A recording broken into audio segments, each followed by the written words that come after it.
So, good afternoon, everyone. Ma'am. My name is Rose Ann Sampillo. So, for today's video, I am going to discuss the week 7 module in Linguistic 2. So, I am going to discuss the outstanding linguistic contribution of Aristotle. So, Aristotle was a Greek philosopher, so he contributed to the history of the philosophy of language. So, he settled a question raised by Plato over the naturals of meaning by um, declaring the linguistic meaning. So, Aristotle, he set out the so-called semantic triad, the setting out relationship between the linguistic utterance, which is the written words, and the cognition and extramental reality. So Aristotle, he identified the basic components of sentence. So the name and the verb, or the subject and the predicate. So Aristotle, he expands the discussion of language into its poetical and rhetorical dimension in the expert from poetics and rhetorics. Next is Robert Lott. So Robert Lott was a bishop of the Church of England, Oxford professor of poetry, and the one of author that most influential textbook of English grammar. So Robert Lott, he is commonly known as the illustrious author of extremely influential A Short Introduction to the English Grammar. So it is traditionally story goes by him, which is uh, which is the prompted by the absence of the simple grammar textbook to the English language. He also became a poster boy for the rise of prescriptivism and fascinating amount of prescriptivists. The rules of the contribute lots rights, including the lies. Third is Sir William Jones. So Sir William Jones, it is best known for his famous third discourse of 1786, in which proposed that Sanskrit's affinity to Greek and Latin could be explained by a possessing a common. So it is known today the Indo-European um, Sir William Jones, he studies and made contribution to us an astronomy, botany, history, law, literature, music, psychology, politics, and religion. So he also demonstrated his multilinguistic skills. So he would develop into a hyper polyglot and someone possessing from fluent understanding of more than 6 languages. Eventually, Jones would know 28 languages and was self-taught in several. Next is Ferdinand de Saussure. So Ferdinand de Saussure, the founding figure, he is the founding figure of modern linguistics. So Ferdinand, he made his mark on the field with a book that he published a month after his 21st birthday. He proposed a radical rethinking of the original system of vowels in Proto-Indo-European.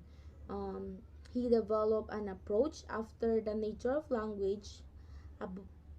It is a system of signs.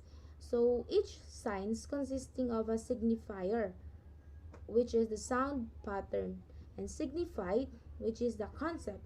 So both of them are mental rather than physical in nature and conjoined arbitrarily and separably. Next is I will explain the historical development of language, which is the evolutionary of Darwinian. So the origin of language. So Darwin started thinking about the origin of language in the late 1830s. So the subject of his wide ranging speculations about the rotation of species. So he reflected on the communicative powers of animals, an ability to learn new sounds and even to associate them with words. So observe the similarities between the animal sound and various natural cries and gestures that humans make when expressing strong emotions such as fear, surprise, or joy. So he noted the physical connection between words and sounds. He also drew a parallels between language and music. Um, he also drew an extended analogy between the evolution of language and species, noting in each domain the presence of rudiments of crossing the blending of the variation and remarking on how developed gradually through a process of struggle for existence is natural selection. Next is the Romance language. So, Romance language, it is less commonly referred to as a Latin language or Neo-Latin languages, are the various modern language that evolved from Vulgar Latin between the 3rd and 18th centuries.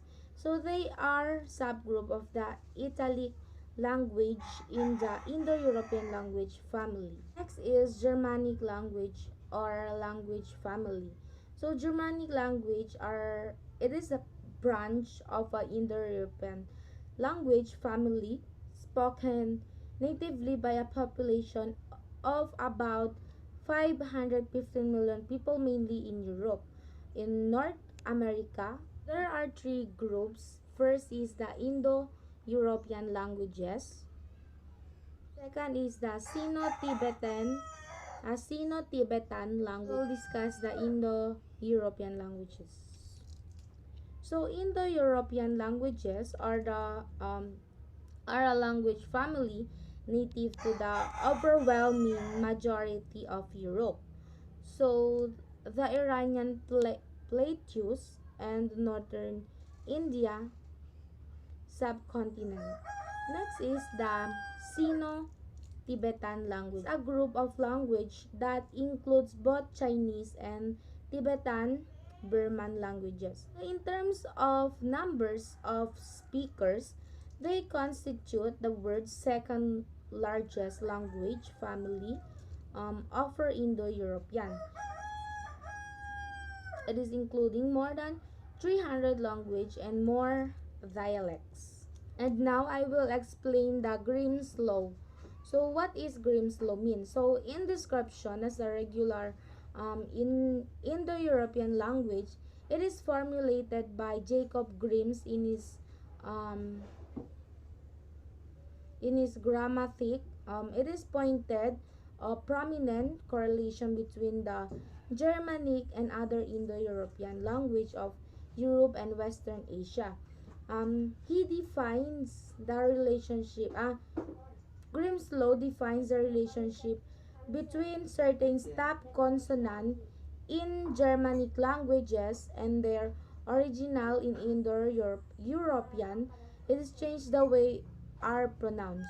So next discussion is the great vowel shift. So great vowel shift was a massive sound change affecting the long vowels of English during the 15th to 18th centuries. So the long word sniff upwards, that is a vowel that used to be pronounced in a place a mouth would be pronounced in a different place mouth. So the great vowel shift, it is a long-term implication for among other things, orthography, the teaching and reading and an understanding of any English language test written before or during the shift. So, the history of English language. First is the Old English. So, Old English, it is a set of Anglo or Ungaric dialects originally spoken by Germanic tribes traditionally known as the Angles. Next is the Middle English. It is a period of roughly 300 years from around 1150 CE to around 1450. It is difficult to identify because it is time of transition between two eras that each have stronger definition. So continuity between Old and Middle English is mainly to be seen in let us um, in texts of religious, political, of administrative character.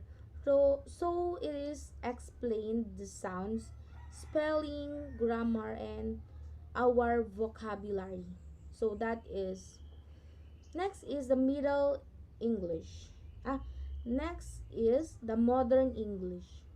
So modern English, it is sometimes called as a New English or NE. So as opposed to the Middle English and Old English, it is the form of English language spoken since the Great Vowel Shift in England. So spoken um, since it is many dialect spoken in many countries throughout the world. So it is include those dialect it is included the American, the Australian, British, the Philippine English, the Indian, and so on and so forth. So it is also reflecting the globalization of English as an international lingua franca. So early modern English.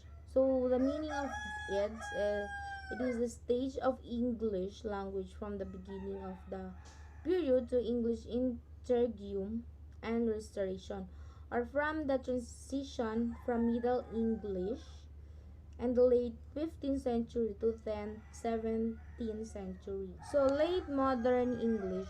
So it is a first in the history of English for an an unprecedented wealth of textual materials exists.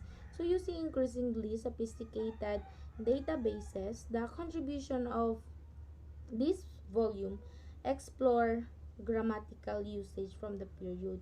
So it is specifically morphological and syntactic change in a broad of context. So that would be for today's video in week 7 linguistic 2. So thank you.